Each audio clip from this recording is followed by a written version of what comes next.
berbagi praktek baik dengan judul budaya positif di sekolah. Yang pertama, terima kasih kepada Bapak Sigit Mardianto MPD yang telah memberikan kesempatan pada kami untuk berbagi praktek baik. Kemudian kami juga ucapkan terima kasih kepada Bapak Ibu Guru yang telah meluangkan waktu untuk kami dalam berbagi praktek baik. Pada kesempatan ini kita mengambil budaya positif di sekolah, dan pada siang hari ini yang akan berbagi praktek baik ada 3 Bapak Ibu Guru. Yang pertama saya, Nur Salim SPD, kemudian Ibu Vika SPD, dan yang ketiga Bapak Beril SPD. Di sini yang pertama adalah konsep inti dari budaya positif. Yang pertama adalah perubahan paradigma belajar. Yang kedua adalah disiplin positif. Yang ketiga adalah nilai-nilai kebajikan. Yang keempat adalah kebutuhan dasar manusia. Yang kelima adalah motivasi, hukuman, penghargaan, dan restitusi. Kemudian yang keenam adalah posisi kontrol guru. Kemudian yang ketujuh adalah keyakinan kelas, dan yang kedelapan adalah segitiga restitusi. Kita akan bahas satu persatu. Yang pertama adalah perubahan paradigma belajar. Ya, perubahan paradigma belajar. Pembelajaran dengan paradigma baru merupakan pembelajaran yang dirancang berdasarkan prinsip pembelajaran berdiferensiasi, sehingga murid belajar sesuai dengan kebutuhannya berdasarkan tahap perkembangan sesuai teori psikologi modern untuk mewujudkan profil pelajar Pancasila.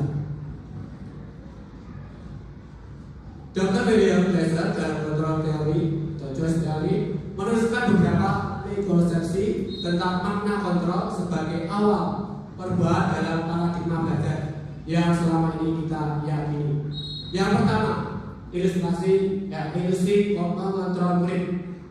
Pada dasarnya kita tidak dapat memaksa murid untuk berbuat sesuatu jikalau murid tersebut memilih untuk tidak melakukannya. Walaupun karenanya guru sedang mengontrol perilaku murid, hal demikian terjadi karena murid sedang mengizinkan dirinya dikontrol. Saat itu bentuk kontrol guru menjadi kebutuhan dasar yang dipilih murid tersebut.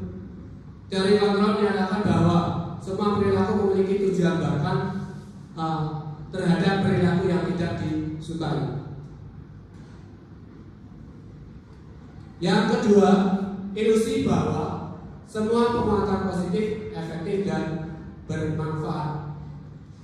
Penguatan positif atau bujukan adalah bentuk-bentuk kontrol segala sesuatu untuk mempengaruhi murid untuk mengurangi suatu perilaku tertentu. Kemungkinan murid tersebut akan menyadari dan mencoba untuk menolak bujukan kita, atau bisa jadi murid tersebut menjadi tergantung pada pendapat sang guru untuk berusaha.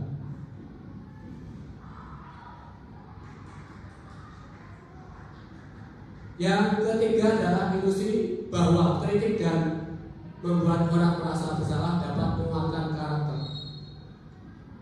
Menggunakan kritik dan rasa bersalah untuk mengontrol murid menuju pada identitas gagal. Mereka belajar untuk merasa buruk tentang diri mereka. Mereka mengembangkan dialog diri yang negatif.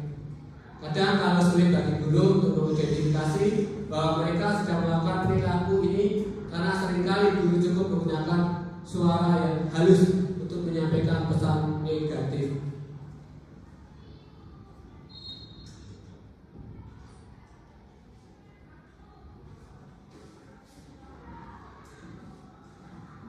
Yang keempat, ilusi bahwa orang dewasa memiliki hak untuk memaksa. Banyak orang dewasa yang percaya bahwa mereka memiliki tanggung jawab untuk membuat murid-murid berbuat hal-hal tertentu. Apapun yang dilakukan dapat diterima selama ada sebuah kemajuan berdasarkan sebuah pengukuran kinerja. Pada saat itu pula orang dewasa akan menyadari bahwa perilaku memaksa tidak akan efektif untuk jangka waktu panjang dan sebuah hubungan permusuhan akan terbentuk. Bagaimana seseorang bisa berubah dari paradigma stimulus respon kepada pendekatan teori kontrol? Bila kita ingin membuat kemajuan perlahan, sedikit-sedikit ubahlah sikap dan perilaku Anda. Namun bila kita ingin memperbaiki cara-cara utama kita, maka kita perlu mengubah kerangka acuan kita. Ubahlah bagaimana Anda melihat dunia, bagaimana Anda berpikir tentang manusia. Ubahlah paradigma Anda, skema pemahaman dan penjelasan aspek-aspek tertentu tentang realitas.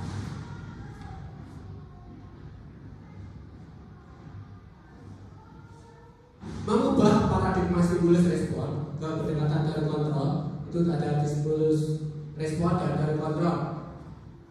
Stimulus respon realita kebutuhan kita sama, tapi dalam teori kontrol realita kebutuhan kita itu berbeda-beda.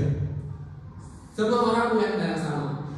Teori kontrolnya adalah setiap orang memiliki gambaran yang berbeda-beda. Kita mencoba mengubah orang agar berpandangan sama dengan kita. Dalam teori kontrol, kita bisa memahami pandangan orang lain tentang dunia. Perilaku buruk dilihat sebagai suatu kesalahan.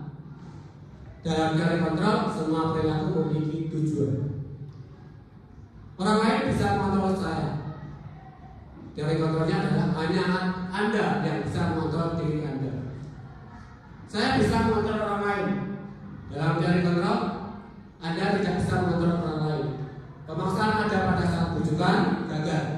Tapi dalam teori kontrol, kolaborasi dan konsensus menciptakan pilihan-pilihan baru. Model berpikir menang atau kalah berubah dalam teori kontrol. Model berpikir menang-menang.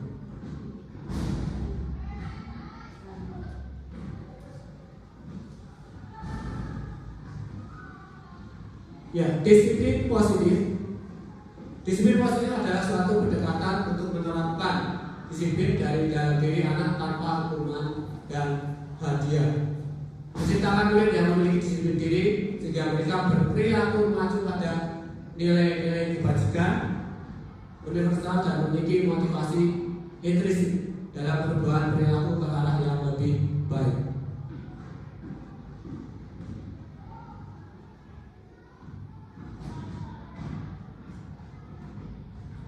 Cara penerapan disiplin positif pada anak yang pertama adalah buat aturan dan kesepakatan bersama. Kemudian yang kedua, tetapkan konsekuensi. Tiga, memberikan pujian. Keempat, menjalin komunikasi yang baik dan jadi contoh yang baik pula. Ini sudah kami terapkan di rumah kami di dalam keluarga.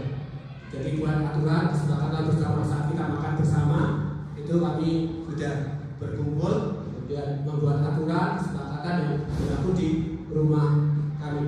Kemudian menetapkan konsekuensinya, misalnya tidak membaca Quran atau tidak sholat dan sebagainya. Kemudian memberikan pujian kepada anak-anak. Kemudian menjalin komunikasi yang baik, tidak ada batas-batasan antara kami, istri dan anak. Dan jadi contoh yang baik. Kami berusaha untuk jadi contoh yang baik bagi anak-anak kita.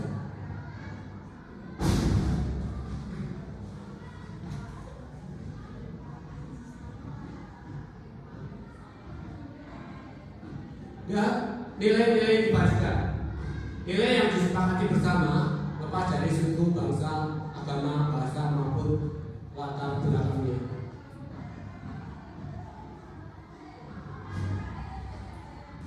Dan nilai kebajikan universal, profil Pancasila itu agama, ada beriman pertama kepada Tuhan Yang Maha Esa dan beragama mulia, kemudian mandiri, bernalar kritis, dan berkebinekaan global, bergotong royong dan kreatif. Dan IPO Primordial Program itu ada toleransi, rasa hormat, integritas, mandiri, menghargai, antusias, empati, keingintahuan, kreativitas, kerjasama, percaya diri dan komitmen. hidup itu dapat dipercaya. Dan lurus hati, pendengar yang aktif, tidak merendahkan orang lain, dan memberikan yang terbaik dari diri. Kemudian untuk yang petunjuk hidup, peduli, penawaran, kemudian bekerjasama, keberanian, keingintahuan, kemudian usaha, kelulusan, fleksibilitas, berorganisasi, kesabaran, keteguhan hati, kehormatan, memiliki rasa humor, berinisiatif, integritas, pemecahan masalah, sumber pengetahuan, tanggung jawab, dan persahabatan. 4 kebutuhan dasar manusia itu ada yang keempat. Nah, di sini ada kebutuhan dasar, ada 5. Yang pertama adalah kebutuhan bertahan hidup, kemudian kebutuhan untuk diterima, kemudian kebutuhan pengakuan atas kemauan, kemudian kebutuhan akan pilihan, kebutuhan untuk merasa senang. Kebutuhan bertahan hidup. Kebutuhan bertahan hidup atau survival adalah kebutuhan yang bersifat fisiologis untuk bertahan hidup, misalnya kesehatan, kemudian rumah dan makanan. Kebutuhan biologis sebagai bagian dari proses reproduksi, termasuk kebutuhan untuk tetap bertahan hidup. Komponen fisiologis dan pada kebutuhan ini meliputi kebutuhan akan perasaan aman. Kebutuhan untuk diterima. Kebutuhan ini adalah kebutuhan psikologis, kebutuhan untuk disayangi dan diterima, meliputi kebutuhan akan hubungan dan koneksi sosial, kebutuhan untuk memberi dan menerima kasih sayang, dan kebutuhan untuk merasa menjadi bagian dari suatu kelompok. Kebutuhan ini juga meliputi keinginan untuk tetap terhubung dengan orang lain, seperti teman, keluarga, pasangan hidup, teman kerja, kemudian binatang peliharaan, dan kelompok di mana kita tergabung. Anak-anak yang memiliki kebutuhan dasar kasih sayang dan rasa diterima yang tinggi,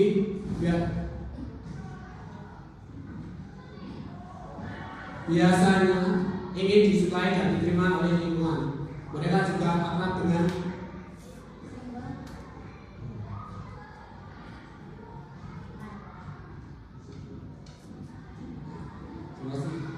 biasanya mereka belajar karena suka pada gurunya, baik mereka teman sebaya, secara penting mereka juga biasa suka bekerja dalam kelompok.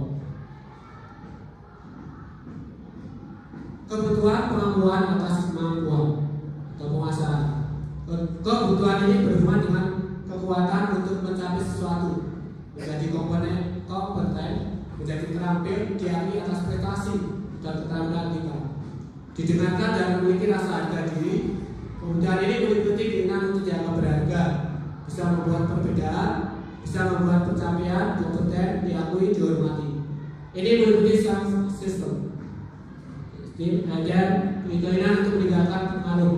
Anak-anak yang memiliki kebutuhan dasar akan penguasaan yang tinggi biasanya selalu ingin menjadi pemimpin. Mereka juga suka mengamati sebelum mencoba hal baru dan merasa kecewa bila melakukan kesalahan. Mereka juga biasanya rapi dan sistematik dan selalu ingin mencapai yang terbaik. Kebutuhan akan pilihan kebebasan. Kebutuhan untuk bebas adalah kebutuhan akan kemandirian, otonomi, memiliki pilihan, dan mampu mengendalikan arah hidup seseorang. Anak-anak dengan kebutuhan kebebasan yang tinggi menginginkan pilihan. Mereka perlu banyak bergerak, suka mencoba-coba, tidak terlalu terpengaruh orang lain, dan senang mencoba hal baru dan menarik. Kebutuhan untuk merasa senang, kesenangan. Di sini kebutuhan akan kesenangan adalah kebutuhan untuk mencari kesenangan, bermain dan tertawa. Semua hewan dengan tingkat inteligensi tinggi, anjing, lumba-lumba, teman dan lain, itu bermain. Saat mereka bermain, mereka mempelajari keterampilan hidup yang penting. Manusia tidak berbeda.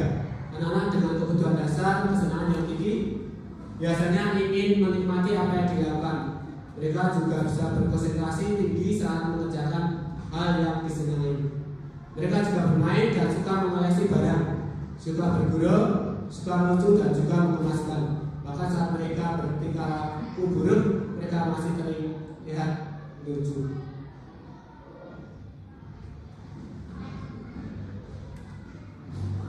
Lanjut ke kebutuhan apa-apa aku.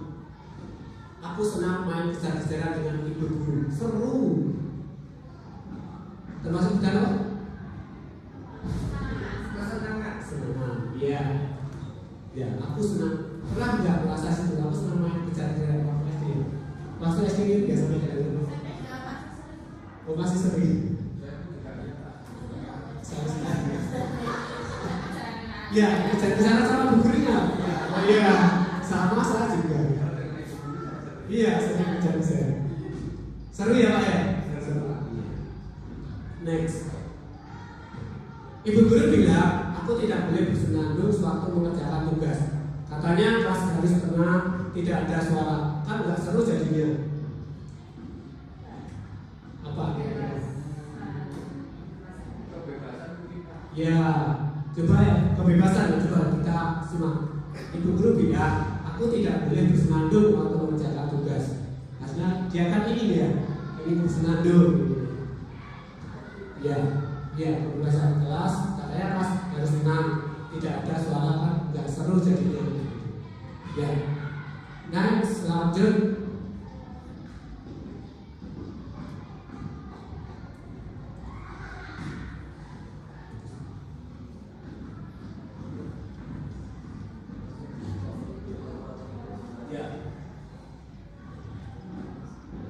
Terima kasih.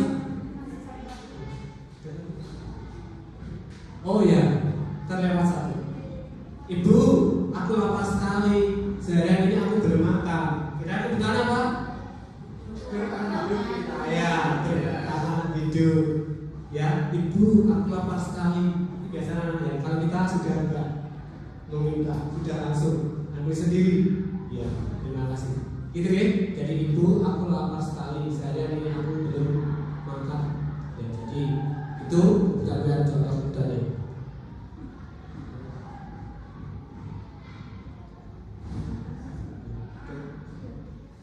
Terima kasih bagian kami tentang presentasi kami. Kalau saya seberi maaf. Kemudian akan dilanjutkan tentang motivasi, hukuman, penghargaan dan restitusi kepada Bu Vika. Ya, terima kasih untuk Bu Vika, kami persilakan.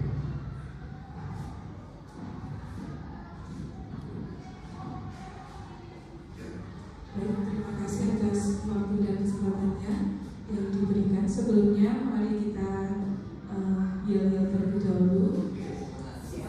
Semangat pagi. Pagi. Luar biasa, tetap semangat. Spesial.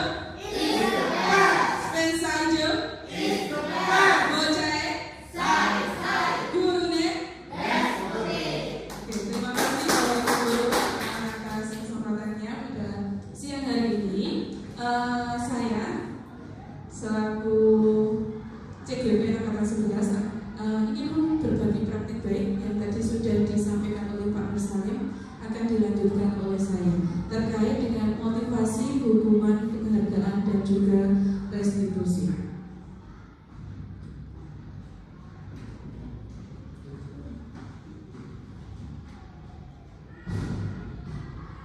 Di sini ada 3 motivasi perilaku manusia oleh Diana Gosen. Yang pertama yaitu untuk menghindari ketidaknyamanan atau hukuman. Di sini motivasi ini adalah tingkat terendah dari motivasi perilaku manusia. Terus selanjutnya menghindari permasalahan yang mungkin muncul dan berpengaruh pada mereka secara fisik, psikologis maupun tidak terpenuhinya kebutuhan mereka. Dan motivasi ini merupakan salah satu dari motivasi eksternal. Yang kedua yaitu untuk mendapatkan imbalan ataupun penghargaan dari orang lain. Orang berperilaku untuk mendapatkan imbalan atau penghargaan dari orang lain. Yang kedua, orang akan melakukan suatu tindakan untuk mendapatkan pujian dan juga pengakuan dari orang lain. Motivasi ini termasuk dalam salah satu motivasi eksternal juga. Lanjut. Yang ketiga yaitu ada untuk menjadi orang yang mereka inginkan dan menghargai diri sendiri dengan nilai yang mereka percaya. Pada tahap ini mereka melakukan sesuatu karena nilai-nilai yang mereka yakini dan mereka hargai. Yang selanjutnya, motivasi ini yang akan membuat seseorang memiliki disiplin yang positif karena motivasi berperilakunya bersifat internal. Jadi untuk yang ketiga ini bahwasanya mereka atau anak-anak yang memiliki motivasi ini ada kemauan dalam diri sendiri. Selanjutnya adalah hukuman, konsekuensi, dan restitusi. Pasti Bapak Ibu Guru sudah mengenal baik kalau di dalam sekolah pasti ada yang namanya hukuman, ada yang namanya konsekuensi, dan mungkin sudah melakukan restitusi, namun kita belum mengetahui makna dari kata restitusi tersebut. Hukuman atau konsekuensi pada umumnya terbentuk karena tindakan terhadap suatu pelanggaran. Jadi kalau kita melakukan pelanggaran, anak didik kita melakukan suatu ketidakdisiplinan, pasti nanti akan diberikan hukuman ataupun diberikan konsekuensi. Yang kedua ada restitusi, adalah suatu proses menciptakan kondisi bagi murid untuk memperbaiki kesalahan mereka, sehingga mereka bisa kembali pada kelompok mereka dengan karakter yang lebih kuat. Nah, di sini Bapak Ibu ada perbedaan antara hukuman, konsekuensi, dan juga restitusi. Di dalam kolom yang pertama itu ada identitas gagal, kolom yang kedua ada identitas sukses. Yang di identitas gagal itu ada hukuman, terus yang di identitas sukses itu ada konsekuensi dan juga restitusi. Untuk yang hukuman, sesuatu yang menyakitkan harus terjadi ketika kita melakukan hukuman kepada murid-murid kita. Untuk yang konsekuensi, sesuatu harus terjadi. Untuk restitusi itu merupakan sebuah pilihan. Kemudian untuk hukuman tidak nyaman untuk murid dalam jangka waktu yang lama, karena yang namanya hukuman pastinya nanti kalau hukuman itu terlalu berat bagi anak pasti menimbulkan trauma bagi anak didik kita. Yang kedua adalah konsekuensi, tidak nyaman untuk murid namun dalam jangka waktu yang lebih pendek. Untuk yang restitusi menguatkan untuk murid dalam jangka waktu yang panjang, karena di dalam restitusi ini nanti murid dengan guru akan saling berkolaborasi dan murid akan menemukan solusinya sendiri. Selanjutnya di hukuman korban mendapatkan keadilan. Kalau di konsekuensi korban bisa diabaikan. Restitusi korban mendapatkan ganti. Yang terakhir di sini ada murid akan tersakiti. Kadang kita tidak sadar, mungkin murid-murid kita melakukan hal yang membuat rasa jengkel pada dalam diri kita. Ya, Bapak Ibu, pernahkah merasa jengkel dengan murid-murid kita? Pernah. Tidak dapat dipungkiri, saya pun pernah. Tadi pagi ada yang sudah marah-marah juga pada murid. Nah, pasti ketika murid-murid itu dibentak, dimarahi oleh kita, pasti membuat bekas yang sangat menyakitkan bagi hati mereka. Terus yang kedua ada konsekuensi, murid dibuat tidak nyaman. Yang ketiga restitusi, murid akan mendapatkan penguatan. Next. Selanjutnya untuk hukuman, perilaku pasif agresif meningkat. Kalau untuk konsekuensi, penguatan hanya bertahan dalam jangka waktu yang pendek. Kalau restitusi, masalahnya bisa terpecahkan karena memang nanti di dalam restitusi itu guru memberikan motivasi kepada anak untuk menemukan solusinya sendiri. Terus yang selanjutnya, sistem tidak akan berjalan bila murid tidak takut. Kalau konsekuensi memerlukan monitoring dan supervisi terus-menerus dari guru. Yang terakhir, murid belajar bertanggung jawab untuk perilakunya. Jadi akan menimbulkan rasa kesadaran diri pada murid jika menggunakan restitusi. Terus selanjutnya, murid akan membenci peraturan jika ada hukuman. Tapi kalau konsekuensi itu biasanya murid sudah tahu kalau melanggar itu ada konsekuensinya apa. Jadi murid akan menghormati peraturan. Yang restitusi, murid akan menghormati dirinya dan juga orang lain.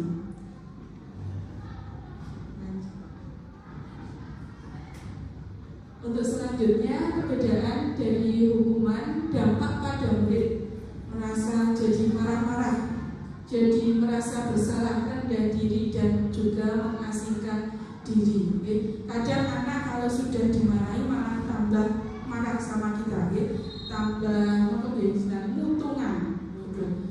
jadi mutung. Kalau konsekuensi kehilangan hak, waktu jeda seorang diri, terus penahanan. Kalau restitusi, murid tidak kehilangan waktu namun bersemangat untuk selalu memperbaiki diri.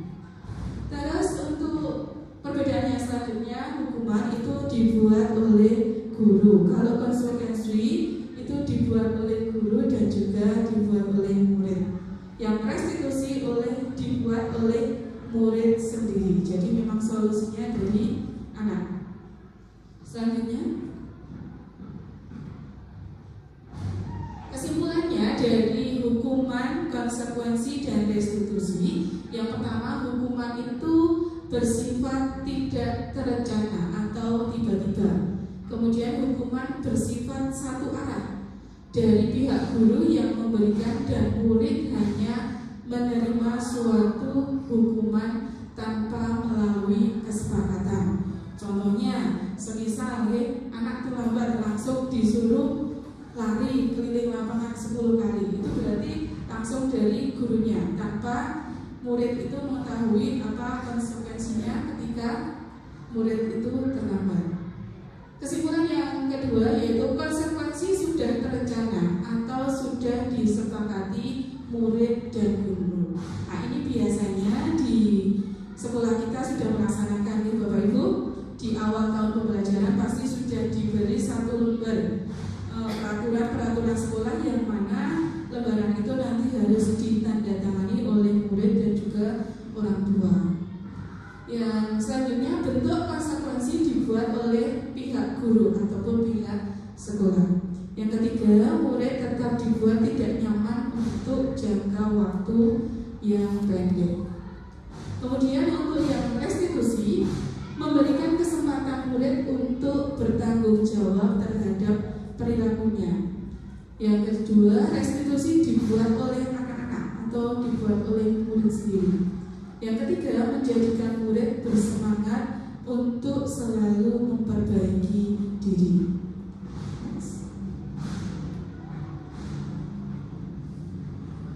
Nah, di sini ada sebuah pertanyaan atau kalimat, monggo bisa diidentifikasi, dianalisis itu merupakan hukuman ataukah konsekuensi.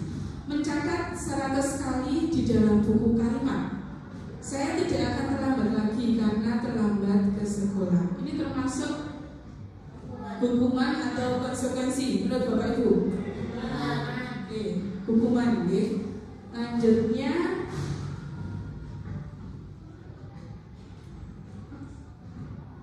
yang selanjutnya, lari mengelilingi lapangan basket 2 kali karena terlambat hadir di sekolah. Termasuk hukuman atau konsekuensi? Hukuman juga, Selanjutnya ada membersihkan coretan yang dibuatnya di meja tulis. Konsekuensi, betul sekali. Yang terakhir, murid diminta untuk push up 15 kali karena tidak menggunakan masker di sekolah. Hukuman. Sudah bisa mengidentifikasi Bapak Ibu antara hukuman dan juga konsekuensi.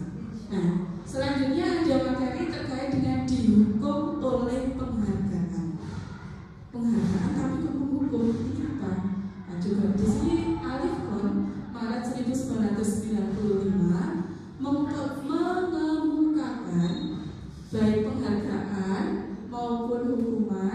cara-cara mengontrol perilaku seseorang yang menghancurkan potensi untuk pembelajaran yang sesungguhnya. Karena memang pada dasarnya Bapak Ibu, yang namanya manusia, yang namanya anak orang itu tidak mau untuk dikontrol, walaupun itu menggunakan hukuman ataupun menggunakan penghargaan.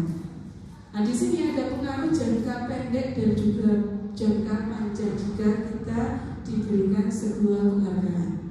Penghargaan efektif jika kita menginginkan seseorang melakukan sesuatu yang kita inginkan, tapi hanya dalam jangka waktu yang pendek.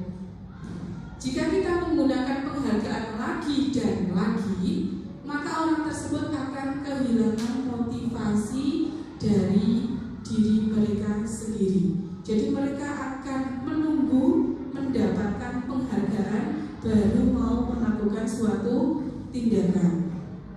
Yang ketiga, jika kita mendapatkan penghargaan untuk melakukan sesuatu yang baik, maka kita tidak menyadari tindakan baik yang telah kita lakukan. Karena hanya dengan penghargaan itu kita sudah melakukan suatu tindakan yang baik, tapi kita tidak tahu bahwa tindakan itu adalah tindakan yang baik. Selanjutnya, penghargaan tidak efektif. Mengapa tidak efektif? Yang pertama, karena penghargaan membuat murid tidak akan berusaha sekeras sebelumnya jika murid tidak mendapatkannya. Yang kedua, jika kita memberikan murid suatu penghargaan untuk melakukan hal yang kita inginkan, maka kita harus terus-menerus memberikan suatu penghargaan bagi murid-murid kita. Kalau tidak diberikan penghargaan, nanti murid-murid tidak termotivasi untuk melakukan suatu tindakan yang kita inginkan. Yang selanjutnya, penghargaan merusak hubungan. Mengapa penghargaan itu merusak hubungan? Yang pertama, karena akan menimbulkan rasa iri bagi sebagian murid yang tidak mendapatkan penghargaan atau reward. Nah, biasanya kita memberikan penghargaan kepada murid-murid kita itu pasti murid-muridnya yang pintar, yang cepat tanggap, yang mampu menjawab atau mampu melakukan apa yang kita inginkan. Tapi bagi anak-anak yang tidak bisa atau tidak mampu untuk melakukan apa yang kita inginkan, pastinya membuat mereka merasa iri karena tidak mendapatkan suatu penghargaan. Yang kedua, akan menimbulkan rasa ketidakjujuran dalam diri murid. Ada mungkin supaya dia mendapatkan penghargaan, supaya dia mendapatkan suatu reward, nilai yang bagus, akhirnya dia jadi menyontek hasil atau karya dari temannya. Jadi hanya untuk mendapatkan penghargaan. Jadi dia tidak jujur dengan nilai mereka sendiri. Yang ketiga, penghargaan menciptakan persaingan di dalam kelas. Terus yang keempat, murid yang tidak pernah mendapatkan penghargaan akan berhenti mencoba dan juga akan berhenti berusaha. Paling itu kok si A yang mendapatkan penghargaan, paling si B yang mendapatkan penghargaan. Jadi saya mending diam saja, tidak melakukan apa-apa. Oke, selanjutnya penghargaan yang selanjutnya, penghargaan mematikan kreativitas. Murid yang diberi penghargaan akan berpikir ke hadiahnya, sehingga kreativitas mereka menjadi tidak berkembang. Yang kemudian, pekerjaan seni atau sebuah penulisan cerita menjadi kurang kreatif bila dijadikan sebuah hadiah ataupun penghargaan. Sudah memikirkan hadiahnya dulu, tidak memikirkan ide-ide yang akan dikembangkan. Kemudian, penghargaan menghukum. Murid yang tidak mendapatkan penghargaan akan merasa dihukum. Yang selanjutnya, penghargaan dan hukuman adalah hal yang sama karena keduanya mencoba mengendalikan perilaku seseorang. Yang ketiga, dalam jangka waktu lama penghargaan akan terlihat sebagai hukuman. Materi yang selanjutnya adalah restitusi, sebuah pendekatan untuk menciptakan disiplin positif. Restitusi adalah proses menciptakan kondisi bagi murid untuk memperbaiki kesalahan mereka, sehingga mereka bisa kembali pada kelompok mereka dengan karakter yang lebih kuat. Itu adalah pengertian restitusi menurut Gosen 2004. Restitusi juga adalah proses kolaboratif yang mengajarkan murid untuk mencari solusi untuk masalah dan membantu murid berpikir tentang orang seperti apa yang mereka inginkan dan bagaimana mereka harus memperlakukan orang lain. Ciri-ciri restitusi yang membedakannya dengan program disiplin lainnya. Yang pertama, restitusi bukan untuk menebus kesalahan, namun untuk belajar dari kesalahan. Yang kedua, restitusi untuk memperbaiki hubungan.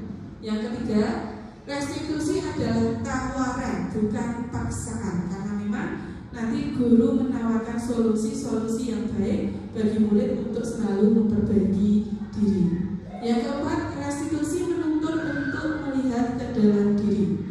Yang kelima, restitusi mencari kebutuhan dasar yang mendasari tindakan. Selanjutnya, restitusi diri adalah cara yang paling baik. Restitusi fokus pada karakter, bukan kepada tindakannya. Kemudian yang ketiga, restitusi itu menguatkan. Kemudian restitusi itu fokusnya pada solusi. Terakhir, restitusi mengembalikan murid yang berbuat salah pada kelompoknya. Next. Nah, kesimpulannya dari materi yang tadi dapat disimpulkan bahwa restitusi itu adalah tindakan yang termasuk ke dalam motivasi intrinsik, sedangkan hukuman dan penghargaan itu termasuk ke dalam motivasi ekstrinsik atau dari luar. Dan jangka waktunya akan pendek, beda dengan yang restitusi. Selanjutnya, materi yang selanjutnya adalah 5 posisi kontrol guru. Posisi kontrol guru ini ada penghukum, pembuat rasa bersalah, teman, pemantau, dan manajer. Nah, dari materi ini Bapak Ibu kita akan belajar dan merefleksikan diri kita. Kita sudah menjadi apa pada murid-murid kita, oke? Lanjutnya. Nah, yang pertama ada penghukum. Penghukum selalu menggunakan kata-kata yang bernada tinggi, ya Bapak Ibu. Contohnya di sini, kamu selalu saja salah. Terus awas ya kalau kau melanggar lagi. Biasanya menenteng ataupun matanya melotot, menghardik dan lain sebagainya. Selanjutnya, nah Bapak Ibu di sini ada video bagaimana sih posisi menghukum itu, monggo disimak.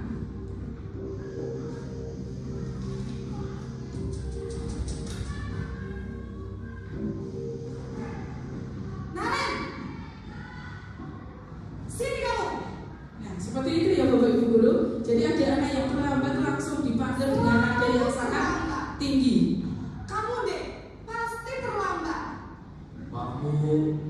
Saya apa coba? Alasan kamu apa lagi? Kapan sih kamu tidak terlambat? Malas sekali ya kamu jadi anak. Saya Dasar pemalas. Gak kapok-kapok sih kamu. Sudah berapa kali terlambat? Sana, kamu keliling lapangan basket 2 kali. kenapa saya harus beli lapangan basket, Bu? Kenapa? Kamu melawan ibu. Berani-beraninya jawab. Sudah terlambat, masih berani jawab pula. Sekarang keliling lapangan basket 5 kali sekalian. Biar kapok. Cepat, pergi sana ke lapangan basket. Nah, itu Bapak Ibu ilustrasi dari guru yang mempunyai posisi sebagai penghukum. Apakah Bapak Ibu guru ada yang seperti ini?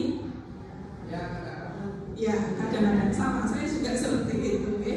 Jadi dampak yang akan terjadi pada posisi posisi penghukum, yang pertama murid menjadi pendendam. Apalagi kalau kita menghukumnya terlalu berat, terlalu tinggi gitu ya. Tidak menyukai guru atau mata pelajaran yang akan diampu. Semisal kok gurunya kayo, aku orang guru kalian susah. Gitu ya Bapak Ibu. Untuk yang selanjutnya ada posisi kontrol sebagai pembuat merasa bersalah. Pada posisi ini biasanya guru akan bersuara lebih lembut dibandingkan dengan posisi yang penghukum.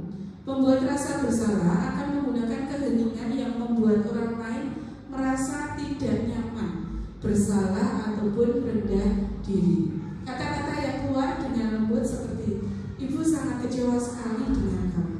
Jadi membuat rasa rendah diri pada diri murid. Next. Nah, di sini ada ilustrasi juga video bagaimana posisi kontrol guru sebagai pembuat rasa bersalah. Moga Bapak Ibu bisa disimak. Naren!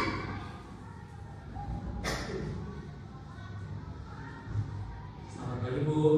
Naren, kamu kenapa terlambat lagi, nak? Lebih lembut daripada posisi penghukum di Bapak Ibu. Kamu senang ya bikin ibu susah ya? Kalau kamu terlambat lagi, nanti ibu yang ditegur bapak kepala sekolah, nak. Nah, itu kalimat yang membuat rasa bersalah. Duh, gimana ini? Maaf Bu. Duh, Gusti Naren. Kamu suka ya kalau ibu tegur bapak kepala sekolah? Terus, sekarang ibu harus tulis apa ini di buku absen? Ini kamu sudah sering terlambat loh. Ibu harus apa coba? Maaf Bu. Maaf sekali. Ya sudah, lain kali jangan bikin ibu susah lagi ya nak ya. Ibu tidak akan kuat lagi kalau kamu begini terus. Bisa jantungan kalau ibu tegur bapak kepala sekolah. Sana cepat ke kelas. Maaf. Ya, Bapak Ibu, itu adalah ilustrasi dari posisi kontrol sebagai pembuat rasa bersalah. Dampak yang akan terjadi yang pertama yaitu murid merasa menjadi bersalah, ya, identitas gagal. Yang kedua, rendah diri dan menarik diri dari lingkungan. Untuk posisi yang ketiga yaitu sebagai teman. Guru pada posisi ini tidak akan menyakiti murid, namun akan tetap berupaya mengontrol murid melalui persuasi. Posisi teman pada guru bisa negatif ataupun positif. Positif di sini berupa hubungan baik yang terjalin antara guru dan murid. Guru di posisi teman menggunakan hubungan baik dan humor untuk mempengaruhi seseorang. Mereka berkata, "Ayo bantulah demi Bapak ya. Ya sudah, kali ini tidak apa-apa. Ibu bantu bereskan ya." Nah, ini adalah contoh-contoh kalimat yang biasanya digunakan pada posisi kontrol teman. Memang ini bagus Bapak Ibu, tapi kadang tidak ada sekat antara guru dan juga murid. Nanti muridnya jadi terlalu melonjak gitu pada gurunya.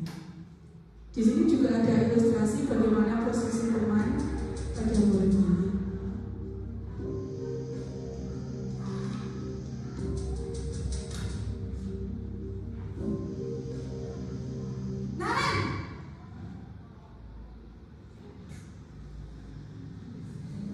Selamat pagi Bu. Wah, sudah jam berapa ini nak? Terlambat lagi ya sayang. Iya Bu. Habis. Itu Bapak Saya Ibu. mau Jadi ngomong lebih Bu. kata-katanya lebih enak, lebih fleksibel.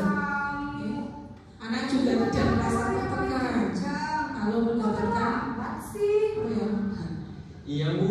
nasihat Saya dari mau Bapak ngomong Ibu tadi. ya. Jadi biarpun saya lari kencang, tetap gak kejar Bu. Ya sudah sana, nanti lain kali larinya lebih kenceng lagi ya, biar gak terlambat lagi. Bikin seneng ibu, demi ibu, bisa kan? Bisa Bu.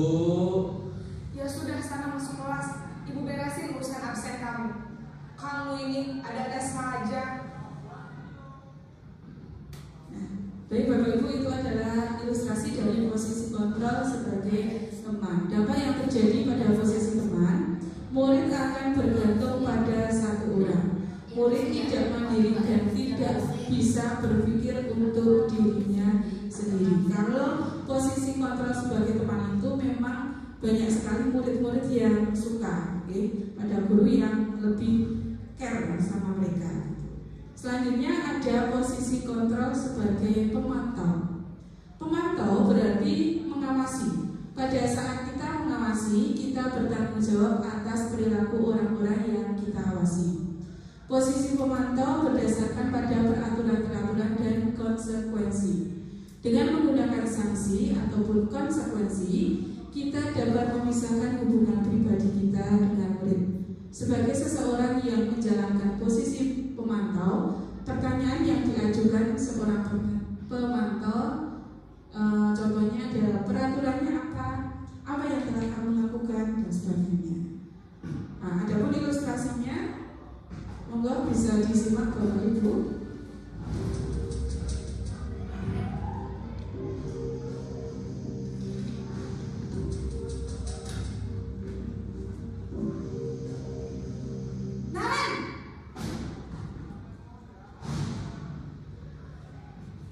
Selamat pagi Bu.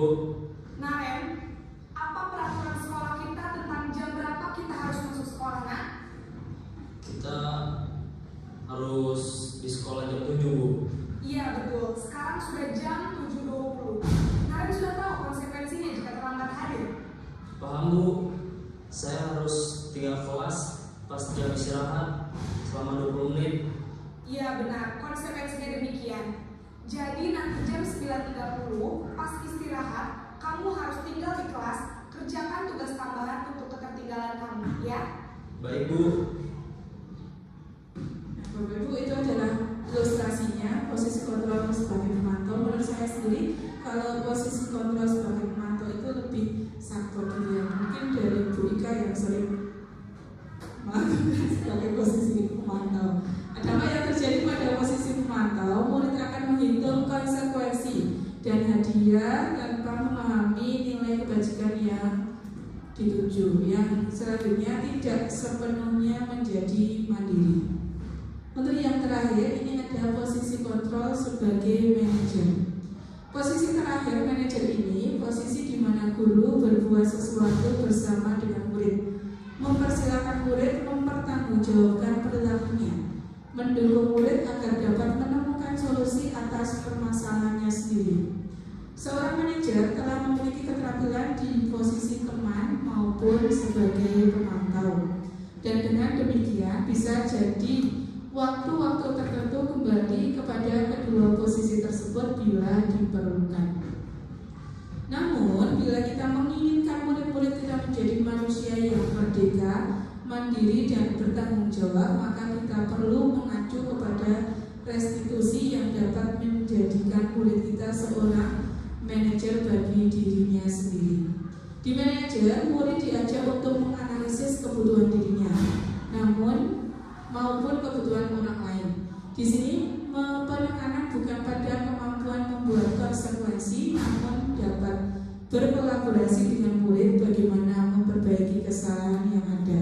Seorang manajer akan berkata, apa yang sudah kita yakini nanti akan kembali kepada keyakinan kelas maupun keyakinan sekolah. Kemudian apa rencana kamu untuk memperbaiki hal ini? Jadi di posisi manajer ini adalah posisi yang diharapkan mampu untuk kita aplikasikan untuk menangani murid-murid kita, Bapak Ibu.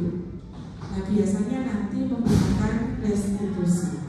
Selanjutnya ada juga ilustrasi untuk posisi manajer. Nah, tugas seorang manajer bukan untuk mengatur perilaku seseorang. Kita membimbing murid untuk dapat mengatur diri mereka sendiri. Seorang manajer bukan untuk memisahkan murid dari kelompoknya, tapi mengembalikan murid tersebut ke kelompoknya dengan lebih baik dan lebih kuat. Bisa jadi dalam praktik penerapan disiplin sehari-hari, kita akan kembali ke posisi teman ataupun posisi pemantau. Karena murid yang ditangani belum siap diajak berdiskusi ataupun diundang melakukan restitusi. Namun perlu disadari tujuan akhir dari 5 posisi kontrol seorang guru adalah mencapai posisi manajer, di mana di posisi inilah murid dapat menjadi pribadi yang mandiri, merdeka, dan bertanggung jawab atas segala perilaku dan sikapnya, yang pada akhirnya dapat menciptakan lingkungan yang positif, nyaman, dan juga aman. Selanjutnya ada ilustrasi bagaimana kita akan menerapkan posisi kontrol diri sebagai seorang manajer.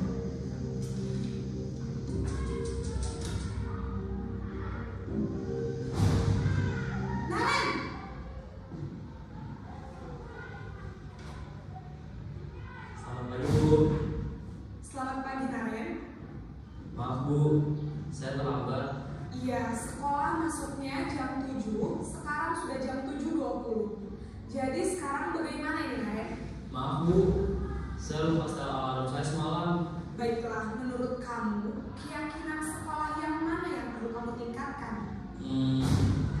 Menghargai diri sendiri dan orang lain mungkin ya Bu. Setuju. Jadi, apakah Naren meyakini prinsip saling menghormati tersebut? Iya Bu, saya meyakininya. Apakah Naren bersedia memperbaiki masalah keterlambatan ini? Bersedia Bu. Bagaimana kamu akan memperbaiki masalah keterlambatan ini? Saya akan coba untuk tidak lupa menyetel alarm saya Bu. Baik, kalau Naren mau menyetel alarm di rumah, ada orang yang kira-kira bisa bantu mengingatkan tidak? Ada Bu, kakak saya, Kak Emma. Ada lagi selain Kak Emma? Selain Kak Emma, ada ibu saya. Baik, jadi yang mengingatkan Naren adalah Kak Emma dan ibu kamu ya? Kira-kira akan mulai setel alarm kapan nih Naren? Setelah pulang sekolah, akan segera saya lakukan. Baik, jadi Naren akan setel alarm untuk bangun besok pagi dan akan diingatkan oleh kakak dan ibunda Naren ya. Ada lagi yang mungkin perlu dilakukan Naren agar tidak terlambat bangun lagi? Tidak ada Bu. Baik Naren, terima kasih untuk kerjasama kamu. Sekarang kamu perlu kembali ke kelas untuk belajar. Baik Bu, terima kasih. Ya, Bapak Ibu, demikian itu adalah ilustrasi dari guru yang menggunakan posisi kontrol sebagai manajer. Jadi di sini guru tidak membentak-bentak, tidak menggunakan nada yang tinggi, tapi guru memancing, memotivasi anak untuk mencari anak itu supaya muncul kesadaran diri untuk segera memperbaiki diri.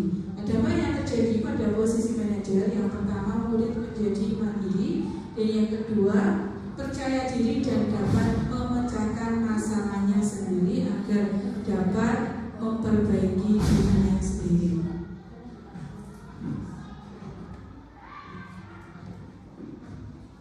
Nah, di sini ada kalimat saya sangat kecewa sekali dengan kamu. Kira-kira di posisi kontrol apakah ini, Bapak Ibu? Ya, betul sekali Bu Ika, membuat rasa bersalah. Yang selanjutnya ada kamu tidak pernah benar-benar melakukannya, selalu saja melanggar. Penghukum? Penghukum? Atau apa? Oh iya, oke, penghukum. Yang ketiga, apa rencana kamu untuk menyelesaikan masalah ini? Manajer. Ya, jadi manajer memberikan pertanyaan-pertanyaan yang memotivasi anak. Ayolah lakukan demi ibu ya. Ya, ini posisi kontrol sebagai teman. Kamu tidak akan naik kelas jika kamu tidak mengerjakan tugas.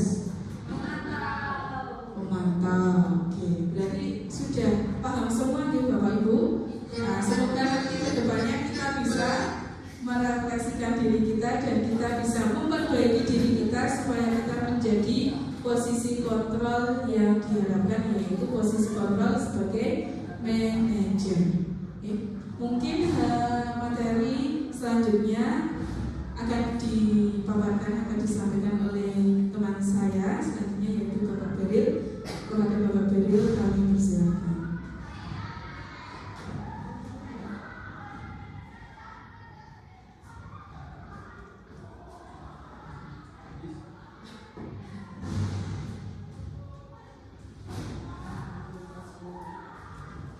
Baik,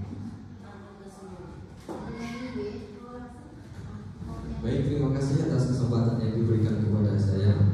Baik, jadi sebelumnya sudah disampaikan oleh Bapak Nur Salim terkait disiplin positif ya, kemudian dilanjutkan oleh Bu Vika sampai pada tadi terakhir adalah posisi kontrol guru.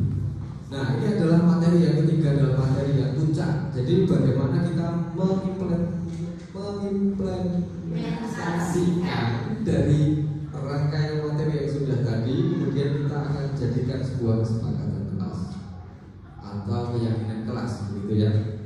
Namun sebelumnya saya melihat Bapak Ibu kok sepertinya sudah lesu. Ya betul, karena memang sekarang ini kebetulan saatnya sudah pulang, tetapi Bapak Ibu harus tetap berada di sini.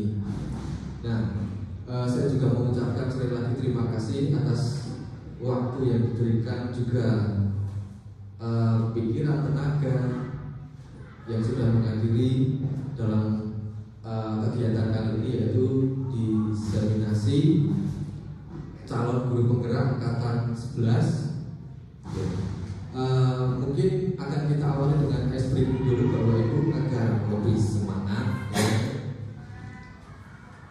Jadi nanti ice breakingnya adalah kita mencoba membuat sebuah irama mengikuti musik yang nanti sudah kami siapkan. Jadi di situ nanti hanya ada 3 simbol atau notasi, di mana notasi tersebut nanti apabila ada simbol yang seperti, bisa ditampilkan dulu Bu ya.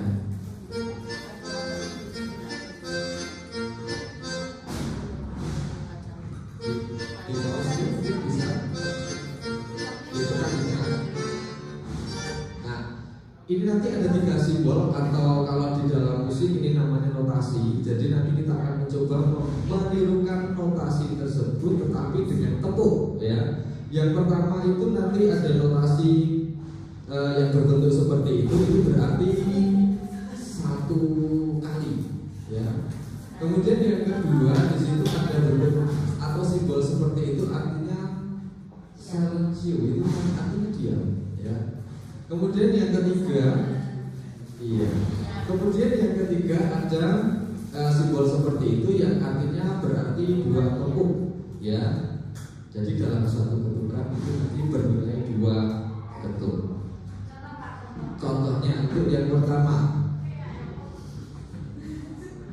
Untuk yang pertama itu nanti 1 tepuk ya. Kemudian yang kedua nanti silent, artinya berarti diam. Kemudian yang ketiga nanti tepuknya 2 kali. Ya, suka. Ya. Kalau yang pertama nanti bisa dicoba. Mau sambil berdiri apa duduk? Berdiri. Iya, berdiri biar lebih semangat ya.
Ini tadi kalau diterapkan pada perkusi atau alat musik pun bisa sebenarnya tadi ya. Kalau misalnya nanti diganti dengan alat musik apa begitu sudah bisa berbunyi dan sudah luar biasa menurut saya ya. Baik, kita mulai ya untuk materi berikutnya tentang keyakinan sekolah atau kelas. Saya rasa Bapak Ibu sudah paham betul ya apa itu keyakinan sekolah ataupun kelas.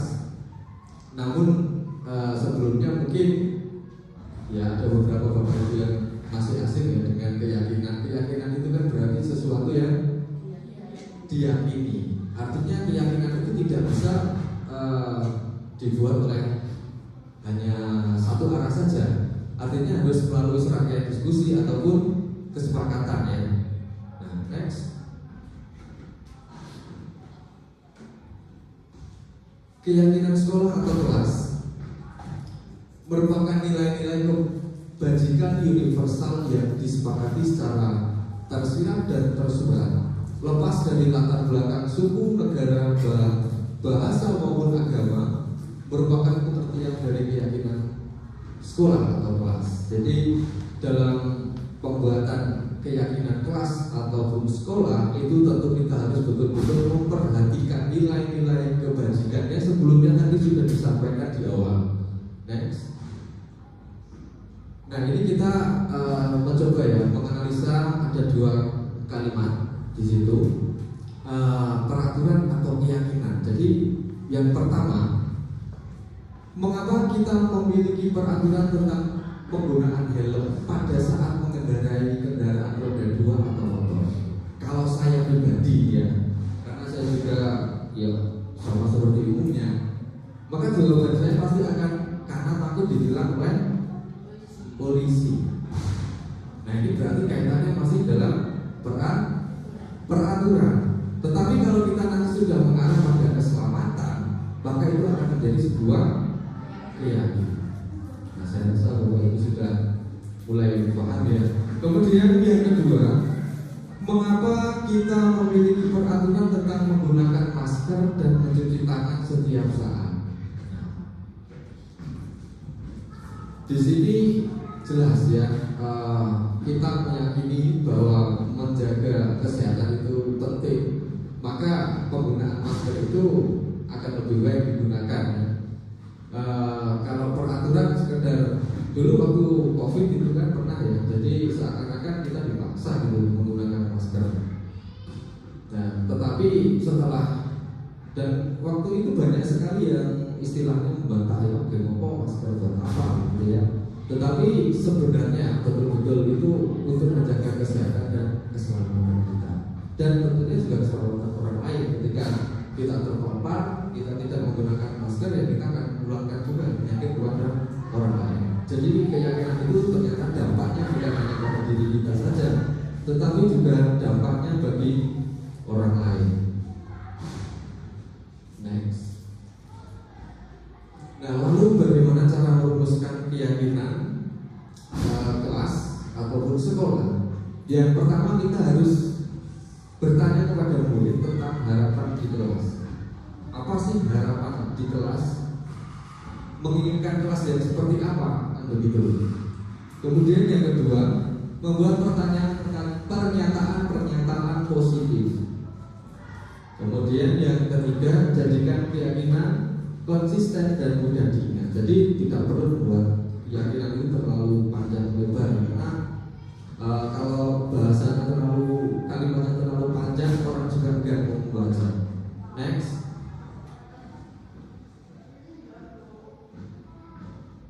Nah ini salah satu langkah-langkahnya, bertanya kepada murid tentang harapan. Itu bisa dengan cara kita mendengarkan segala harapan mereka, yang kemudian nanti kita rumuskan kira-kira yang relevan di kelas dan dapat memotivasi siswa, bisa kita jadikan sebagai dasar dalam pembuatan keyakinan nantinya. Selanjutnya, buat pernyataan-pernyataan positif. Ya, keyakinan kelas harus berbentuk pernyataan positif. Contohnya, kita semua dapat belajar dengan giat dan saling mendukung. Kemudian yang ketiga, keyakinan diharapkan konsisten dan mudah diingat. Nah, keyakinan yang sederhana akan lebih efektif dan memotivasi dan mengingatkan kita selama proses pembelajaran. Ya, selanjutnya pembentukan keyakinan kelas itu bisa diawali dengan kalimat-kalimat yang lebih abstrak ya daripada peraturan yang lebih rinci dan konkret. Jadi nanti kita dalam pembuatan keyakinan sekolah atau kelas itu ya menurut saya tidak mudah ya, karena memang betul-betul itu harus tumbuh dan sadar dari diri masing-masing siswa. Kemudian keyakinan kelas berupa pernyataan-pernyataan yang sifatnya universal atau menyeluruh, karena akan sangat percuma ketika kita buat peraturan hanya berlaku pada pihak tertentu, tidak menyeluruh. Selanjutnya pernyataan, ya tidak apa-apa, ini ada sedikit gangguan.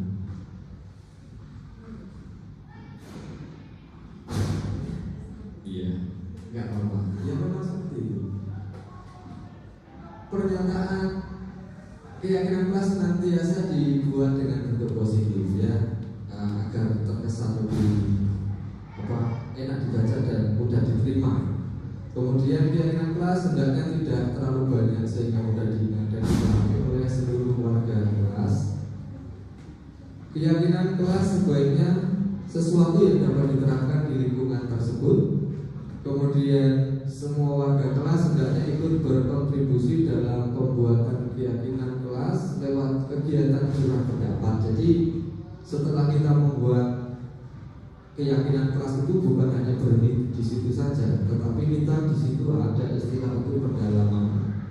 Bagaimana apakah keyakinan ini betul-betul efektif atau tidak? Ketika kita buat sudah jadi ternyata kalau dalam waktu seminggu 2 minggu ternyata itu tidak efektif, maka kita perlu diadakan pendalaman lagi dan mungkin saja keyakinan itu akan berubah menjadi lebih baik mengikuti kondisi kelas begitu. Kemudian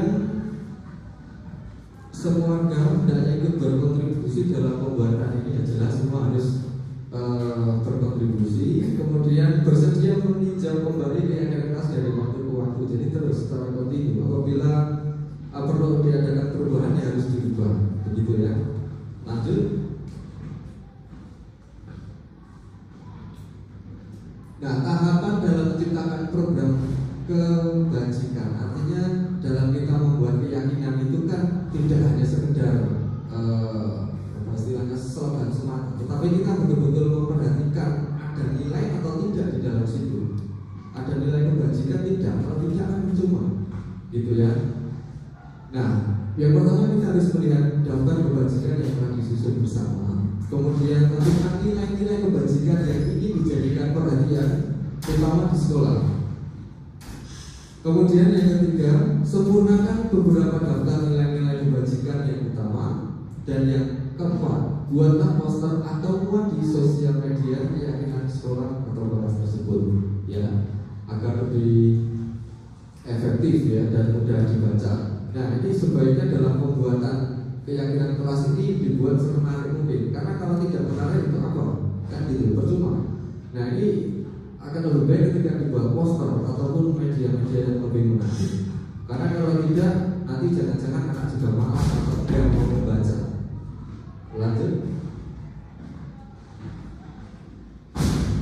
Nah, ini sebagai contoh di sini peraturan yang biasanya dibuat kan bunyinya jangan berlari di kelas atau koridor, begitu ya. Ya kesannya agak sedikit negatif gitu, kesannya kan sedikit memaksa gitu kan. Ketika nanti kita ganti dengan pernyataan positif, maka akan lebih baik dan saya yakin semua siswa juga akan lebih nyaman dengan kalimat tersebut. Berjalanlah di kelas atau koridor. Nah, yang saya tanyakan di sini kira-kira nilai kebajikan apa yang ada pada kalimat tersebut?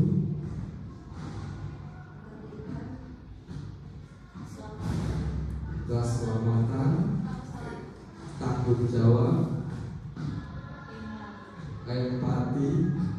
Sebenarnya dari hal seperti ini kalau kita koreksi, kalau kita perdalam, ternyata nilai kebajikannya banyak sekali. Tadi sudah disebutkan, mulai dari bertanggung jawab, kita bertanggung jawab atas keyakinan yang sudah dibuat. Kemudian keselamatan, dan kalau misalkan anak-anak itu berlari kemudian nanti menabrak teman dan sebagainya, maka akan terjadi hal yang tidak kita inginkan. Ya, itu kaitannya juga dengan keselamatan. Baik, next. Contoh keyakinan keras yang dapat diterapkan dalam kita menumbuhkan budaya positif. Yang pertama, setiap murid berhak untuk belajar dan berkembang. Nah, ini semua kita meyakini dan menyadari bahwa setiap murid berhak untuk belajar dan berkembang. Yang kedua, kesalahan adalah kesempatan belajar. Ya, kita yakini semua orang pasti melakukan kesalahan. Nanti kalau manusia tanpa kesalahan itu yang tidak boleh juga. Yang ketiga, hubungan yang positif adalah dasar untuk belajar. Kita bertanggung jawab atas lingkungan belajar bersama. Nah, ini bisa nanti kita terapkan untuk menumbuhkan budaya positif baik di sekolah maupun di kelas. Ya, lanjut. Nah, ini justru menurut saya ini adalah hal yang paling penting di antara yang lainnya. Ya, terima kasih. Di antara yang sebelumnya kita bahas, ini malah justru yang paling penting. Karena apa gunanya ketika kita membuat sebuah kesepakatan kemudian tidak ada perubahan lagi, sangat percuma. Jadi kita perlu menganalisa secara mendalam.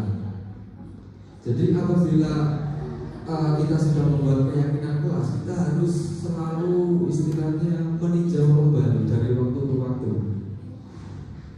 Nah, kita misalkan kita ambil dari nilai hormat itu bagaimana. Yang pertama, apakah di kelas ataupun di sekolah sudah tampak seperti ini?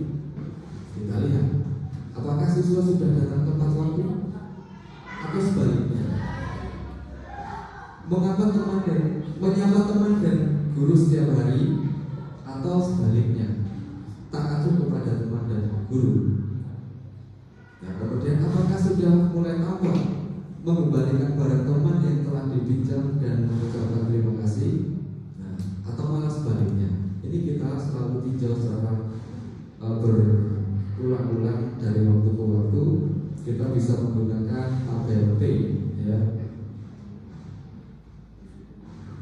Selanjutnya, pendalaman keyakinan kelas yang kedua, kita bisa menggunakan tabel Y. Di sini apakah setelah kita menerapkan keyakinan tersebut sudah terdengar, terlihat berperilaku seperti itu? Yang pertama, misalnya saja, apakah ketika ada satu orang berbicara, yang lain sudah menghormati? Kemudian apakah sudah terdengar bahwa siswa itu nanti ada, yuk saya bantu, ya saya bantunya ini, simpatinya juga ini, kita bisa selesaikan ini bersama. Apakah sudah terdengar hal seperti itu? Jika belum, kita perlu kembali lagi pada keyakinan kelas. Kemudian apakah siswa sudah mulai terlihat memegang barang milik orang lain hanya dengan izinnya, kemudian mendengarkan dengan sesama atau senantiasa berbuat baik dan saling berbagi? Nah, ini perlu kita perdalam lagi. Jika ternyata masih belum berkembang secara optimal, maka ada apa dengan keyakinan kelas yang sudah kita buat, gitu ya. Kemudian kita bisa meninjau dari perilaku siswa atau warga sekolah. Apakah sudah mulai tersenyum ramah atau memberikan salam hormat, berjabat tangan, ya, dan seterusnya, memberikan ruang bekerja, postur tubuh yang tenang dan sebagainya. Apakah sudah mulai terlihat? Nah, ini akan menjadi PR kita bersama-sama, ya. Karena memang betul, saya merasakan bahwa dalam menumbuhkan budaya positif, khususnya bagaimana kita menumbuhkan keyakinan, kita menciptakan sebuah keyakinan, itu tidak mudah. Karena memang betul harus harus muncul dari diri siswa dan semua warga sekolah. Nah, ini untuk pendalaman yang berikutnya. Kita bisa lihat di sini seperti apa tugas guru, seperti apa tugas murid. Ya, tugas guru adalah mengajar, mendidik, menjawab pertanyaan, memberi nilai, mengatur kelas dan sebagainya. Kemudian tugas murid yaitu belajar, mencoba menghasilkan yang terbaik dari diri, bertanya jika tidak paham dan seterusnya. Kemudian guru tugasnya bukan menyakiti atau disakiti. Nah, ini betul-betul harus kita sadari bersama. Apakah memaksa untuk belajar atau tidak? Yaitu kita tidak boleh untuk memaksa siswa, memang betul ya. Guru bukan tugasnya untuk merapikan barang-barang murid, ya, sudah tidak semestinya. Ya. Kemudian menyiapkan makanan atau barang-barang tulis. Nah, kemudian tugas dari bukan tugas murid ya, maksudnya di situ, yaitu menyakiti atau disakiti, mengeluh, merusak barang pribadi atau orang lain, melakukan tugas guru, memutuskan untuk teman kamu, gitu ya. Nah, dari pemaparan tadi tentu ada manfaat ya ketika kita bisa menerapkan keyakinan kelas. Yang pertama, menciptakan lingkungan belajar yang positif. Tentu saya yakin ini adalah impian Bapak Ibu semua ya. Yang kedua, meningkatkan motivasi belajar. Nah, itu yang utama ya. Jadi dengan motivasi belajar yang tinggi, tentu dalam kita meningkatkan prestasi akan bisa berkembang secara optimal. Yang ketiga, mengurangi ketakutan dan kecemasan. Ya, ketika sudah bisa betul-betul menerapkan keyakinan kelas atau sekolah, maka anak itu datang sudah dengan suka, ya, sudah senang, sudah bahagia, bukan takut dan cemas, ya. Nah, ini dulu pernah saya rasakan ketika saya masih kecil, itu betul-betul pernah saya rasakan karena sering sekali ya guru itu melakukan hukuman dan sebagainya, dan jadi akhirnya takut begitu ya. Memang betul tadi yang sudah disampaikan di sebelum materi ini, itu kan hukuman itu kan dampaknya sangat berbahaya sekali. Maka kalau bisa anak itu datang ke sekolah betul-betul bahagia, betul-betul senang. Kemudian yang keempat, memperkuat hubungan sosial, meningkatkan kemandirian. Yang keenam, meningkatkan tanggung jawab. Iya. Kesimpulan, ya. Demikian penjelasan terkait dengan keyakinan kelas, bagaimana kita menerapkan langkah-langkahnya seperti apa, pada nanti saat pendalamannya juga harus seperti apa, sudah kita bahas tadi sebelumnya. Nah, keyakinan itu merupakan upaya-upaya yang dapat dilakukan dalam membangun budaya positif di sekolah. Ya, tentunya untuk mewujudkan hal ini membutuhkan proses yang tidak bisa dilakukan dalam waktu singkat. Seperti yang sudah saya sampaikan sebelumnya, keyakinan tidak bisa dibuat seperti peraturan. Peraturan hanya dibuat oleh hanya sepihak ya. Tetapi kalau keyakinan betul-betul melibatkan seluruh warga sekolah. Kemudian selain itu, proses ini juga membutuhkan keterlibatan semua pemangku kepentingan sekolah. Ya, baik, demikian mungkin yang dapat saya sampaikan terkait dengan keyakinan sekolah ataupun kelas. Ya, nah ini ada beberapa contoh dari masih ada satu materi lagi ya. Iya. Ya, maaf. Selanjutnya adalah penerapan segitiga restitusi. Ya, tadinya itu saya kira akan dilanjutkan kembali oleh Pak Nur atau pendidikan ya. Kalau saya lanjutkan saja, penerapan segitiga restitusi. Tadi sudah kita bahas sebelumnya. Restitusi itu apa, Bapak Ibu? Apa?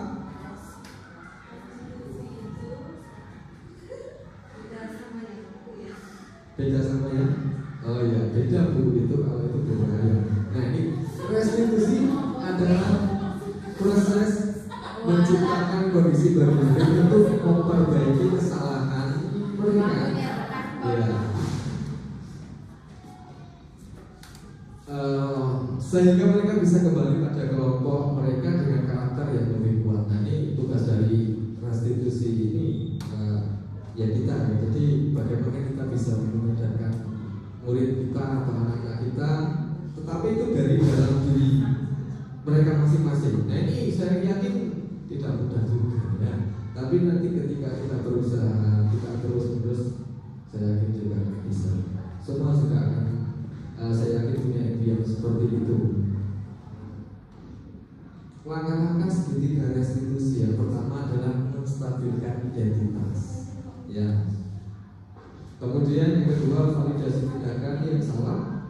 Kemudian yang ketiga adalah menanyakan keyakinan yang sudah ada pada kelas maupun sekolah. Nah, tujuan yang tujuan dari adanya atau penerapan dari segitiga restitusi itu yang pertama untuk mengubah identitas gagal karena melakukan kesalahan menjadi identitas yang sukses. Itu di ranah yang menstabilkan identitas. Kemudian yang kedua validasi tindakan yang salah bertujuan untuk mengetahui alasan yang dilakukan dan mengidentifikasi apa yang dilakukan benar atau salah. Ya, jadi kita istilahnya memancing siswa untuk mengetahui apa sih alasannya gitu.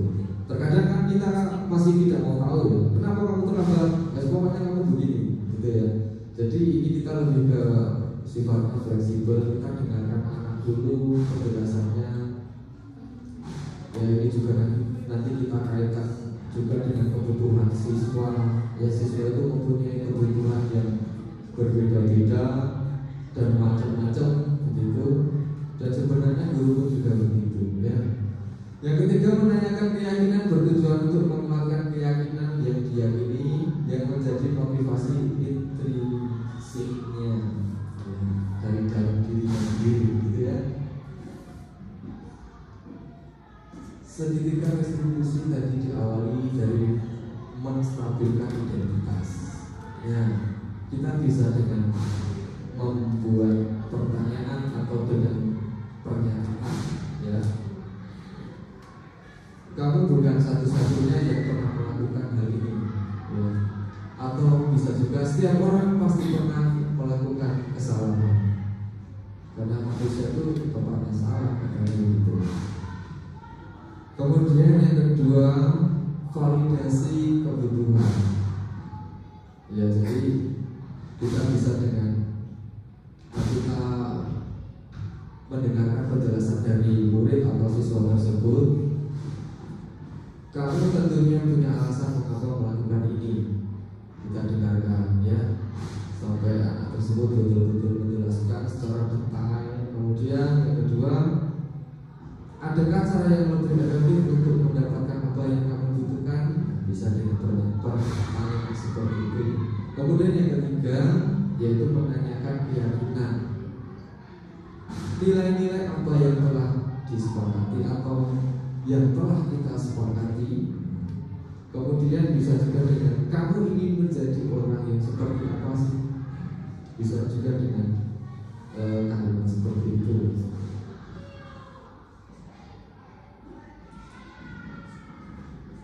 Kemudian refleksi dan ulang balik ya.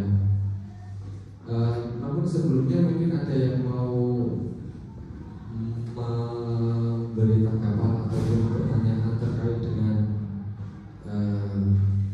disiplin positif. Kalau tidak ada yang bertanya, saya bertanya.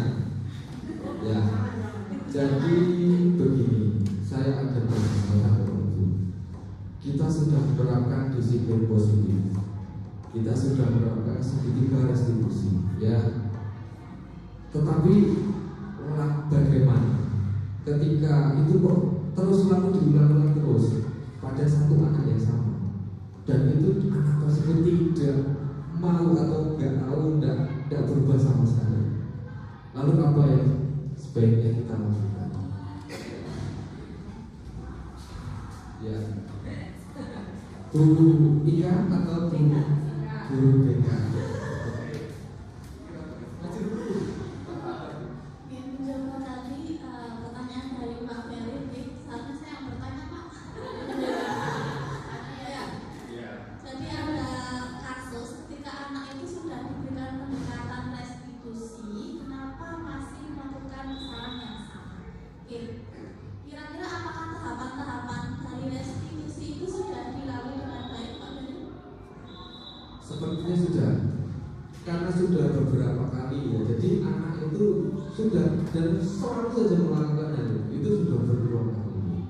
Lalu apa sebaiknya yang kita lakukan? Kemudian yang kedua, apakah Pak Ferry sudah menggali latar belakang dari murid tersebut? Apakah keluarganya itu ideal? Kemudian peran orang tua di rumah itu seperti apa? Nah, mungkin itu yang menjadi apa namanya, yang menjadi BDR ya.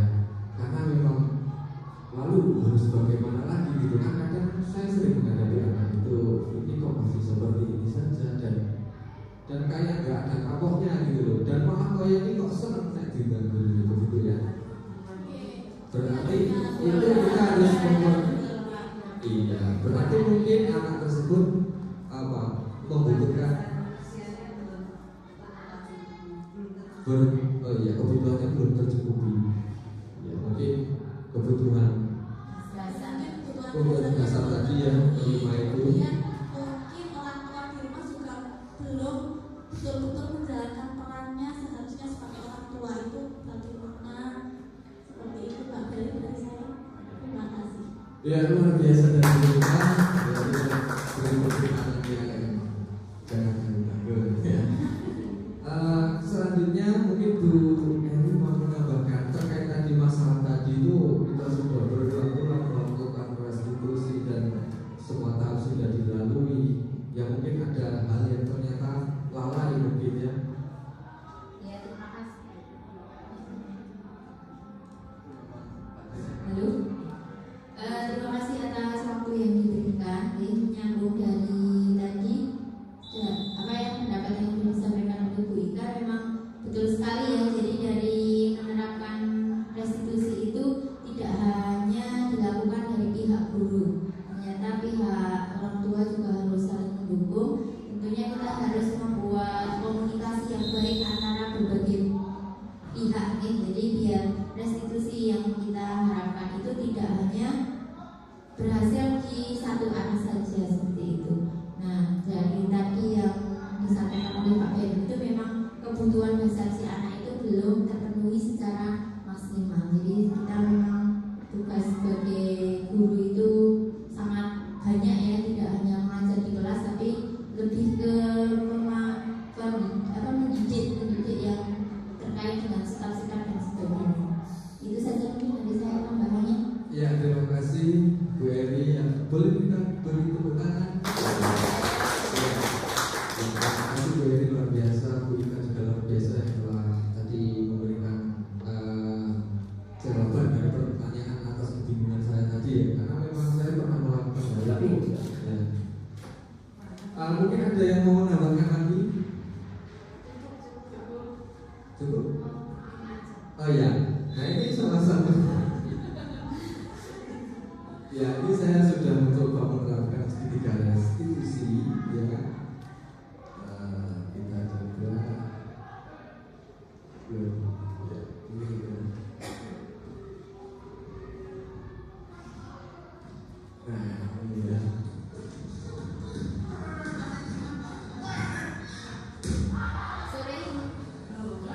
Ya, iya. Mungkin sambil diamati Bapak Ibu, mungkin saja saya ada sesuatu yang lewat atau belum tepat, nanti bisa dikoreksi ya. Karena kita saling berbagi praktik ya.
itu mau fotokopi kok sampai 3 jam kalau tidak salah.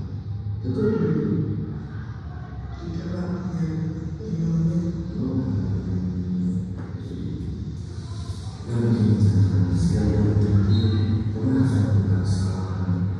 dan kesalahan itu hal yang wajar dan manusia semua pernah melakukan kesalahan.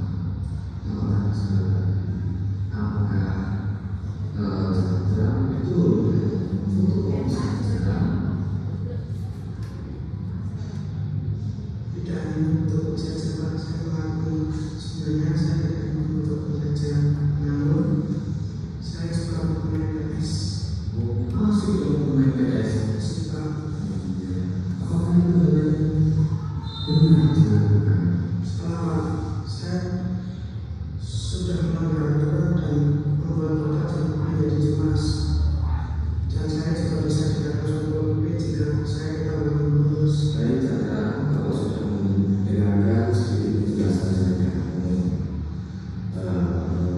saya tidak mencari kesalahan siapa yang salah, siapa yang melanggar. Hanya saja Bapak ingin tahu sebenarnya apa sih dan kenapa kamu kok mau bolos.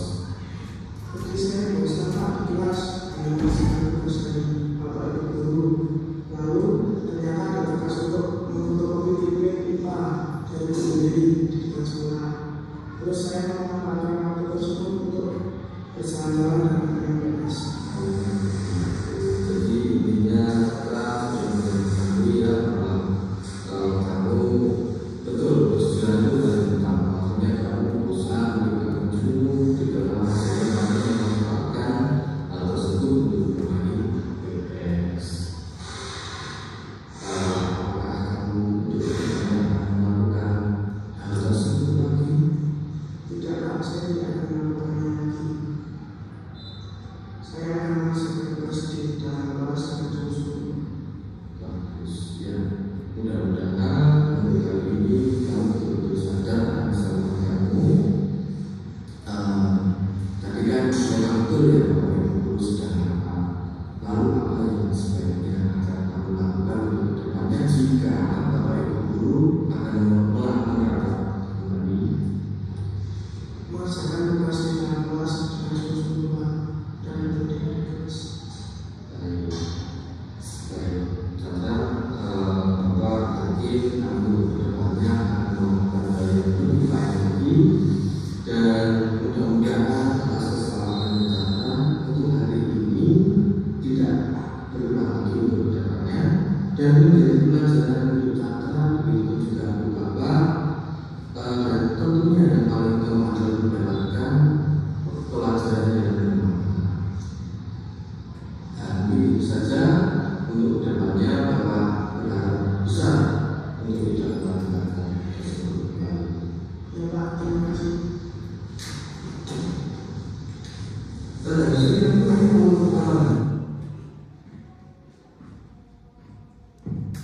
Ya, itu tadi adalah menjelaskan tentang apa istilahnya skenario penerapan segitiga restitusi. Di situ si Chandra itu dia minta sekali, jadi ketika Bapak Ibu sedang rapat, ya, jadi Chandra itu mendapat tugas dari Bu Indri unsur memfotokopi soal, ya, kemudian si Chandra ini tidak kembali lagi ke kelas selama 3 jam, ternyata main PS. Nah, di awal memang tidak ngaku, ya, setelah coba-coba kita dengarkan, kemudian kita pancing dengan kalimat-kalimat yang lebih halus, ternyata mengakui bahwa dia tidak hanya memfotokopi, malah justru main PS dan jalan-jalan. Nah, adapun yang kemudian keyakinannya juga tadi sudah coba dimunculkan, kemudian tadi juga dia siap untuk melakukan perubahan untuk lebih baik lagi. Nah, saya kira begitu Bapak Ibu. Ya. Yes. Untuk selanjutnya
Ya itu untuk Bu Vika luar biasa ya, sampai pada detail-detail ceritanya disampaikan semua. Nah, ya. Terima kasih. Mohon untuk berpikir tapi dan durasinya mohon berjalan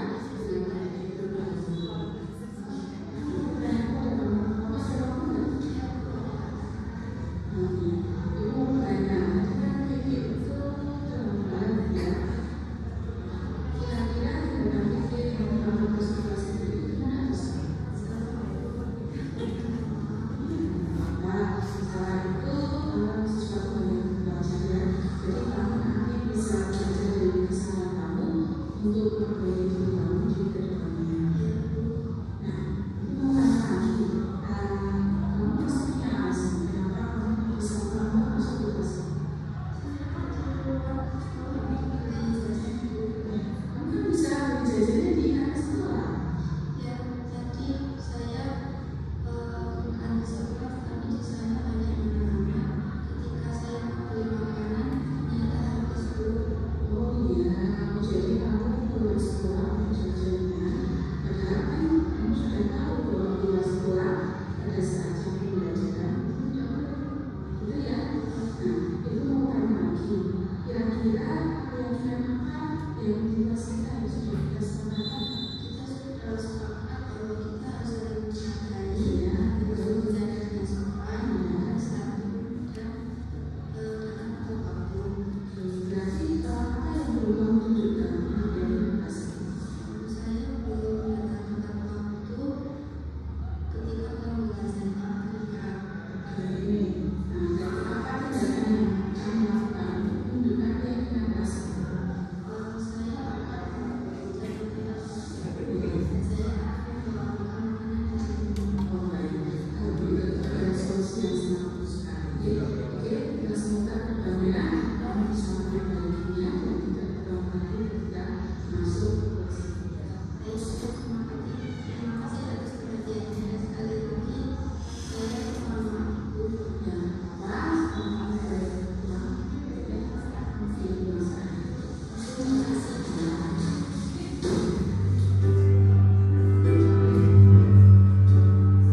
Ya, itu tadi penerapan segitiga restitusi oleh Bu Vika yang luar biasa sekali sampai pada detail-detailnya.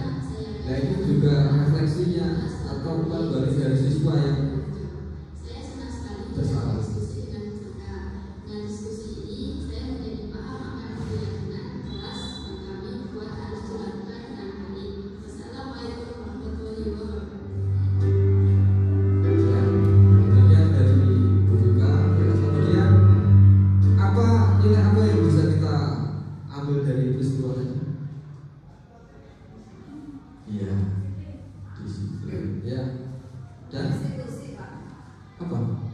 Restitusi. Ya. Penerapan restitusi. Jadi ternyata setelah kita menerapkan itu, jadi kita juga akan ngerti. Oh ternyata nilai ini yang kita tekankan.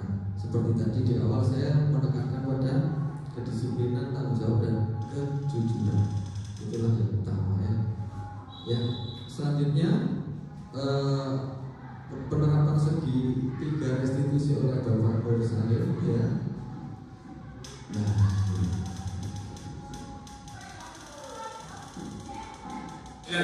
Satu,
Jadi dari kedua video tadi yang sudah kami buat ya, dari awal dari video yang saya buat, kemudian Bufika, kemudian Pak Nur Salim, ternyata yang paling berdampak Pak Nur. Jadi langsung ketika itu anak langsung action, ini luar biasa sekali ya.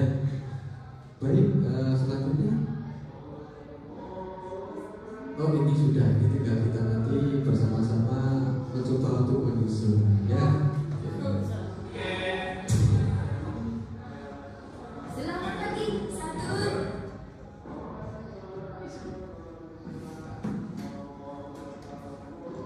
Mungkin demikian yang dapat kami sampaikan. Ada tambahan dari Bu Vika atau Pak Nur Salim? Ya, kalau tidak ada mungkin bisa kami akhiri. Demikian pemaparan dari kami. Saya dari Pak Fikri, Pak Nur Salim dan Bu Vika. Mudah-mudahan apa yang kami sampaikan bermanfaat bagi kita semua. Kurang lebihnya kami mohon maaf. Sebelum saya akhiri, alangkah baiknya jika kita ya terlebih dahulu karena kita punya biaya kebangsaan untuk SMP Negeri 1 Negeri Dor. Ya akan dipimpin oleh Bu Vika. Silakan Bu Vika.